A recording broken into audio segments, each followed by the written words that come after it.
sigharus sahabah, sahabat junior, akan tetapi keilmuannya diakui sampai-sampai khususnya pada masa kekhalifahan Umar bin Khattab, setiap kali ada rapat senior pasti sahabat Abdullah bin Abbas dilibatkan. Dan ini membuat cemburu beberapa sahabat sepuh. Mereka berbisik di belakang bahwa kenapa hanya Ibnu Abbas yang dipanggil, padahal kami juga punya anak-anak seusia dia. Sahabat Umar paham dengan keadaan itu. Akhirnya sahabat Umar melakukan sebuah aksi untuk menjawab pertanyaan besar mereka, yaitu dengan dipanggilnya sahabat-sahabat senior termasuk sahabat Abdullah bin Abbas. Setelah semua kumpul, kemudian sahabat Umar bin Khattab bertanya, dimulai dari sahabat-sahabat sepuh, sahabat-sahabat senior, apa pendapat mereka tentang surat An-Nasr? Idza jaa nasrullahi wal fath wa ra'aitan nasa yadkhuluna fi dinillahi afwaja fasabbih bihamdi rabbika wastaghfirhu innahu kana tawwaba. Semua sahabat menjawab bahwa yang dimaksud dengan surat An-Nasr itu adalah bisyarah, kabar gembira dari Allah Subhanahu wa taala kepada baginda Rasul Muhammad sallallahu alaihi wasallam, bahwa akan tiba saatnya kemenangan Allah, kemenangan Rasulullah, kemenangan umat Islam. Ketika itu terjadi, maka orang-orang akan masuk ke dalam agama Islam dengan berbondong-bondong, tanpa harus ditakut-takuti, tanpa harus diperingati. Ketika itu sudah terjadi, maka Rasulullah diperintah untuk bertasbih, bertahmid dan memohon ampunan kepada Allah Subhanahu wa ta'ala. Semua jawabannya seperti itu. Lah terakhir ketika Sidna Umar bin Khattab bertanya kepada Ibnu Abbas, wa madza ra'aita ya ibna ammi Rasulillah, apa pendapatmu wahai putra paman Rasulullah, wahai sepupu Rasulullah? Maka Abdullah bin Abbas menjawab, saya menangkap isyarat turunnya surat An-Nasr itu pertanda bahwa ajal Rasulullah sallallahu alaihi wasallam tidak akan lama lagi. Bahwa ajal Rasulullah tidak akan lama lagi. Akhirnya apa kata Umar bin Khattab? Wahai Ibnu Abbas, saya juga menangkap isyarat seperti itu. Sebagaimana sebelumnya saudaraku Abu Bakar Siddiq juga menangkap isyarat yang sama. Makanya Abu Bakar Siddiq itu ketika Rasulullah menyampaikan surat An-Nasr, itu sahabat Abu Bakar Siddiq itu menangis. Ketika kemudian ditanya, kenapa engkau menangis? Apa yang membuat engkau menangis? Maka Abu Bakar Siddiq menjawab, bagaimana aku tidak menangis ya Rasul? Engkau terlahir di dunia, diutus oleh Allah Subhanahu wa ta'ala untuk memperjuangkan agama, untuk berdakwah, mengajak dan menyeru segenap umat manusia agar beriman kepada Allah. Kalau mereka tanpa diajak sudah mau memeluk Islam dengan berbondong-bondong, maka selesai tugasmu. Kalau selesai tugasmu, buat apa lagi engkau tinggal di dunia? Ini maka Abu Bakar nangis. Dan ini ditangkap oleh sahabat muda Abdullah ibn Abbas radhiyallahu anhuma wa ardahuma. Makanya ini merupakan ibrah, pelajaran bahwa ketika kita mencapai titik apa yang dianggap oleh orang kesuksesan, kita bisa mendapatkan apa yang selama ini dicari dan diperjuangkan, kemudian itu bisa dicapai, maka mestinya kita tidak larut dengan kegembiraan, akan tetapi sibuk sebagaimana yang diperintahkan kepada Rasulullah, fasabbih bihamdi rabbika wastaghfir. Memang sahabat Abdullah bin Abbas ini luar biasa. Beliau diberi gelar tarjumanul Quran, pentafsir Al-Quran. Disebut juga sebagai bahrul ummah, lautan ummah, karena keilmuannya yang luar biasa.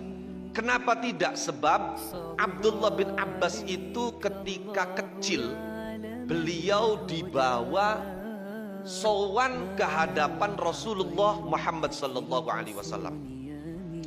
Kemudian sesampainya di hadapan Rasulullah, dimintakan agar Rasulullah berkenan melakukan dua hal. Yang pertama tahnik, yang kedua doa. Tahnik itu adalah memamah kurma, atau kalau tidak ada kurma maka yang manis tapi yang alami seperti madu. Tapi kalau bisa kurma, dimamah selembut mungkin, kemudian sari-sarinya itu suruh disedot oleh bayi, kemudian didoakan. Dan ini dilakukan oleh Rasulullah kepada Abdullah bin Abbas. Sahabat Abdullah bin Abbas dimamahkan kurma oleh Rasulullah, kemudian sari-sarinya itu disuapkan kepada Abdullah bin Abbas sambil Rasulullah berdoa, Allahumma faqihhu fiddin wa 'allimhu ta'wil. Ya Allah, ajarkan kepada Ibnu Abbas, buat dia faham agama dan ajarkan kepadanya tafsir Al-Quran, takwil Al-Quran. Makanya Abdullah bin Abbas itu terkenal kealimannya dalam persoalan agama dan dikenal tafsiran-tafsirannya tentang Al-Quran. Ini berkat doa baginda Rasulullah Muhammad sallallahu alaihi wasallam. Maka ini juga merupakan pelajaran bagi kita. Kalau kita punya anak yang masih kecil dan ingin agar anak kita itu menjadi orang yang alim, orang yang saleh, maka usahakan agar ada ludah orang alim yang masuk ke dalam perutnya. Usahakan agar ada ludah orang saleh yang masuk ke dalam perutnya.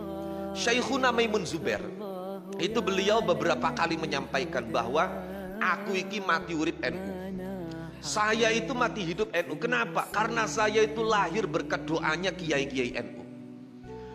Ketika ibunda beliau sedang mengandung muda, itu bertepatan akan ada perkumpulan ulama-ulama NU. Dan kebetulan 3 tokoh NU itu mampir dan ziarah di Sarang. Karena kebetulan di Sarang ketika itu ada Mbah Kiai Ahmad bin Syuaib, ada ayahnya Mbah Kiai Syuaib. Itu terkenal dengan kiai yang bukan hanya alim tapi wirai dan zuhud. Di dalam manakibnya itu disebutkan bahwa Mbah Kiai Syuaib itu sudah mentalak dunia 3 kali. Jadi dunia itu sudah ditalak bain oleh beliau. Sudah tidak ada kesempatan beliau untuk rujuk kembali dengan dunia. Sudah tolak tuki salasan. Itu Mbah Kiai Syuaib.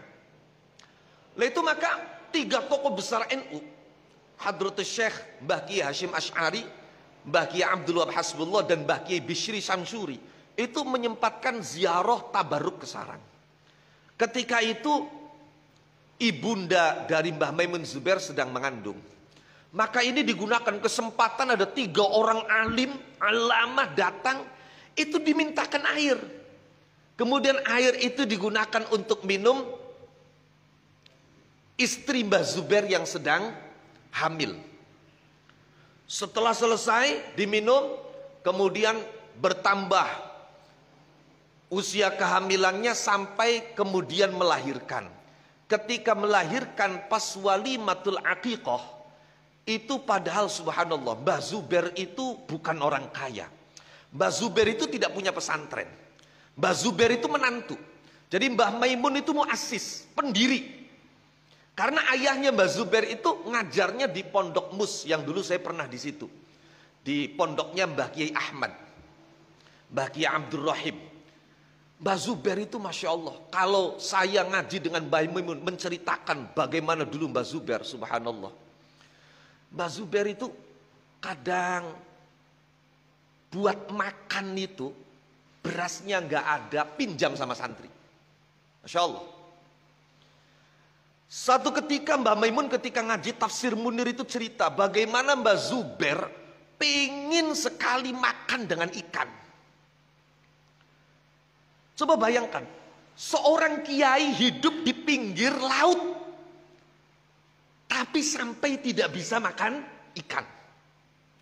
Pengen makan ikan, tapi tidak ada uang yang bisa digunakan untuk membeli ikan.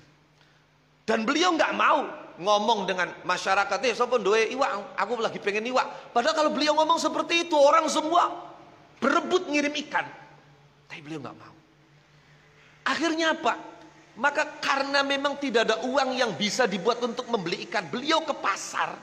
Itu kemudian datang ke tukang ikan, nawar-nawar ikan, kemudian pegang-pegang ikan, pulang ke rumah makan itu nggak cuci tangan. Kata beliau, biarlah hari ini saya nggak bisa makan ikan, yang penting aromanya aroma ikan. Subhanallah. Itu Mbah Zubair. Luar biasa. Ketika beliau lahir, itu sebisa mungkin karena meyakini berkah.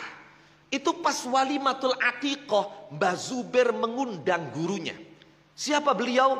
Mbah Kiai Faqih bin Abdul Jabbar Al-Maskumambangi. Mas Kumambang yang dulu debat dengan Hadratus Syekh Hasyim Asy'ari masalah kentongan. Kalau beliau nggak boleh, Mbah Hasyim boleh itu. Kalau beliau boleh, Mbah Hasyim nggak boleh. Nah itu. Itu beliau panggil Mbah Kiai Faqih bin Abdul Jabbar Al-Maskumambangi. Untuk apa? Untuk hadir pada acara walimatul aqiqah, mentahnik dan mendoakan.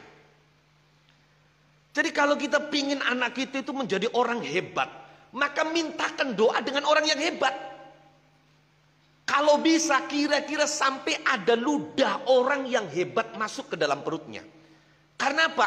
Kalau yang masuk dan bercampur dengan ludah, anak itu adalah orang yang lisannya ahli zikir kepada Allah.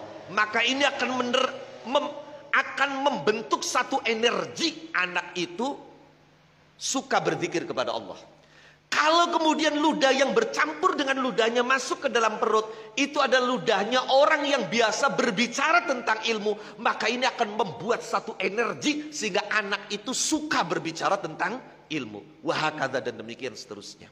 Lah Abdullah bin Abbas itu sampai menjadi sahabat muda, tapi ilmunya diperhitungkan oleh Umar bin Khattab. Kenapa? Di antaranya berkah ketika kecil ludahnya bercampur dengan ludah Rasulullah Sallallahu Alaihi Wasallam, mendapat doa khusus dari Rasulullah, Allahumma faqihhu fid din wa 'allimhu ta'wil.